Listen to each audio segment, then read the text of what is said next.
Seth Rollins' music hits, and he comes out and he gets into the ring, and they go face to face. And I am not kidding, because I sat here. How many camera cuts do you think were done here during this face to face? Um, Probably more than necessary, but I mean, how many? You actually counted? 30 camera cuts as they stared at one another. 30. Well, you got to capture the moment from all angles, You right? know what?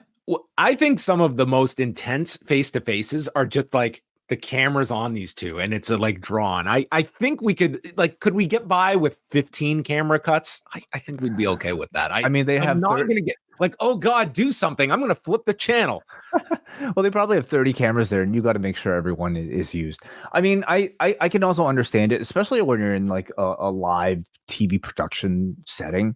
There's so much energy you're just trying to capture from this audience, and um, instinctively, I think that means you want to just show everything. Like every photo is special, and it's like you're trying to create a slideshow. Well, let's just put every photo in there, So it might be a bit much, to be honest, John. Like it's one of those things where for me, if I'm not paying attention to it, I don't notice. I only counted them because it was jarring for me watching them. I'm just watching like Okay. cut, cut, cut, cut, cut. But then we start the promo, and Rollins welcomes him to Monday Night Rollins, and that Punk is fortunate to be in this ring. But don't you dare call this your home. You abandoned this place 10 years ago and actively tried to tear it down, slandering me and every person in the locker room. And now you walk back in and call it home. It's my home, not yours. And all of the people in the back and around here, this is my family, and I will do everything in my power to protect it from people like you. And let me make this perfectly clear. I hate you. But if you're going to be back in WWE, I want you on Raw. The truth always comes out, and this is your last chance. Either you expose yourself and self-destruct like you always do, and I'll be the first one to shut the door on your legacy, or by some miracle, you have changed. And if you have any gas left in that tank of yours, one day you might be lucky enough to face me for the world heavyweight title, and then I can expose you for the fraud that you are and show you that there are levels to this. I will wrestle circles around you and show you in real time what it means to be the best in the world.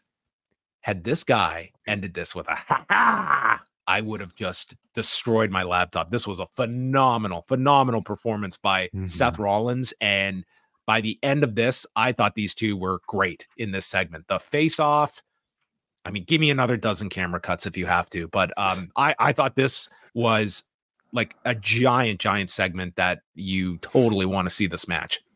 It certainly felt like a WrestleMania caliber promo segment for what at this point I'm not sure if it's going to be the WrestleMania match. We know Punk is going to be in the Rumble. Will they be? Well, I mean, How can it not be? It is a Mania match at this point. You're right, yeah, because that's sort of the whole thing, right? Punk, I don't think we'll have any sort of match beforehand, so we're expecting it for WrestleMania. It certainly feels WrestleMania worthy, and it took a promo like this to, I think, really just underline that fact. I thought Rollins, for what I said earlier about CM Punk being a very good WWE superstar, pre-pipe bomb, I think, he was a great WWE superstar who simply came out there and delivered great sort of story and delivery for the promos that he was scripted to say or helped script to say, whatever. I thought Rollins actually brought some truth and authenticity to a CM Punk segment, for the first time in at least the few appearances that we saw Punk. For the entire first week, it really felt like there was so much in Punk's appearances that wasn't being said. A lot of the reality of the situation that brought him here wasn't really mentioned, maybe only slightly referenced.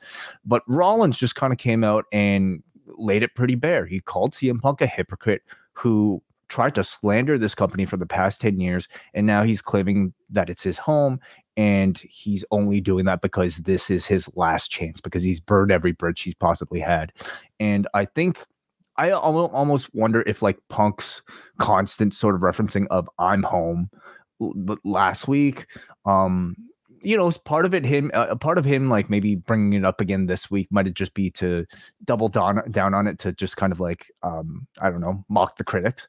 But it could also be done to serve this exact retort from Rollins. And if that was the case, then it was absolutely worthwhile, because I thought Rollins cut one of the best promos I've ever heard from him.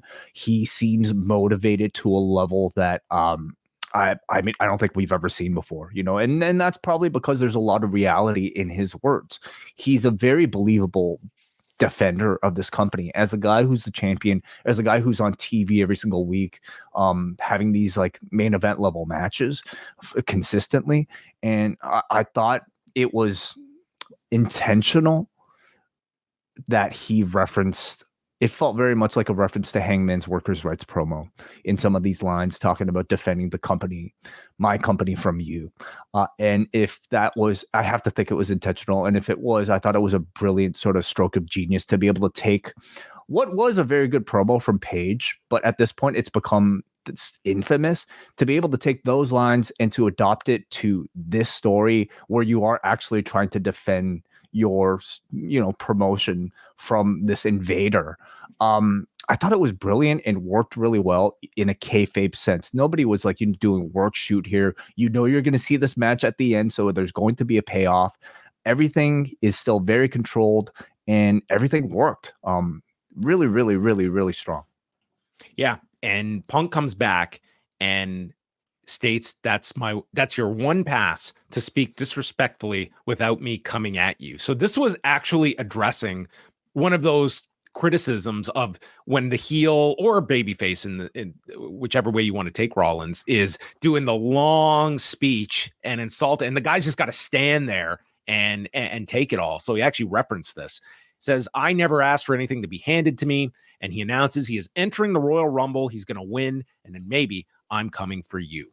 So pretty much the Rumble, it's Cody versus Punk in the Rumble. Mm-hmm. And you'll have other contenders in there as well. But I think you've set it up as, here are two people that you can go either way with, that I think everyone expects to be in the two matches at WrestleMania for the respective titles. Yeah, well, think about it. Like, who are our other options? Like, who are the real believable candidates? I mean, you'll have like your next level of guys, like your Drews and Gunthers and Jey Usos and probably like Owen Zayn, but you have the clear favorites in the match. Clear favorites are going to be Punk and Cody, and I suppose Dwayne is always an X factor, if that's something that they're doing. But this was great, especially down to like Punk's, I think, same demeanor that he had with the workers' rights promo, actually, looking at Seth Rollins here with that same sort of, are you finished type of look.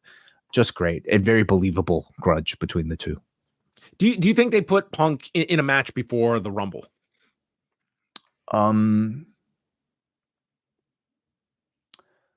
Would you hold off on that long until having a match with him? I think for TV you could get away with it, sure. Like, is it that precious to have like a first match with CM Punk? I'd be curious if they're going to add him to any of those post-Christmas house shows.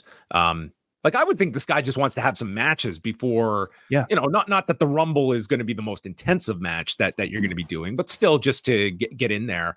And the Monday before the Rumble is their first Monday where there's no Monday Night Football, no NFL, no college football championship. It's a free Monday where you naturally get that kind of boost of your football audience that comes back, and you promote Punk's first match in WWE in a decade on the Raw going into Rumble.